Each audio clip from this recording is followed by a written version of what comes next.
Après la chute de l'Empire, Din Djarin et son jeune protégé Grogu poursuivent leurs aventures aux confins de la galaxie. Entre chasse aux criminels, intrigues politiques et menaces impérialistes persistantes, le duo devra prouver une nouvelle fois que la famille n'est pas toujours une affaire de sang. Premier film Star Wars centré sur les héros de la série The Mandalorian, cette aventure marque le retour de la saga au cinéma après plusieurs années d'absence. Jon Favreau livre un divertissement efficace qui conserve l'esprit western spatial ayant fait le sel de la série. L'action est généreuse, les effets spéciaux de bonne facture, et Grogu reste la machine à vendre des peluches. L'alchimie entre l'enfant et Djarin demeure le principal moteur émotionnel du récit. Leur relation père-fils adoptif apporte une chaleur la bienvenue, dans un univers souvent dominé par des batailles galactiques. Cependant, le film souffre parfois de ses origines télévisuelles, certaines séquences donnant l'impression d'un épisode de luxe, plutôt que d'un véritable événement cinématographique. Duo principal toujours attachant, action spectaculaire ainsi qu'un univers richement exploité, effets pratiques et créatures particulièrement réussis,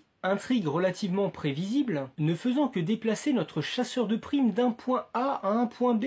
Antagoniste parfois peu mémorable, manque d'ambition narrative comparé aux meilleurs films de la saga. Le film le confirme, Grogu est devenu l'une des figures les plus populaires de l'univers Star Wars et symbolise la transition réussie d'une série Disney+ vers le grand écran. L'œuvre explore la transmission, l'adoption et la construction de l'identité. Le bébé vert incarne le choix entre héritage et libre arbitre, tandis que le héros éponyme représente la parentalité choisie plutôt que biologique. Le récit évoque également la reconstruction d'une société après une période de conflit, à travers les efforts de la Nouvelle République. Avec une pointe d'humour vraiment léger, on pourrait dire que Grogu passe de statut de mascotte verte mangeuse de grenouilles à celui d'apprenti héros galactique. Sincèrement, The Mandalorian and Grogu est une réussite modérée. Le film divertit, respecte l'univers Star Wars et offre de beaux moments aux fans, mais il manque clairement ce souffle épique qui transforme une bonne aventure en vraie proposition. Un travail oubliable, sympathique mais franc, qui mérite sa place dans une galaxie lointaine, très lointaine, sans pour autant rejoindre le panthéon des classiques.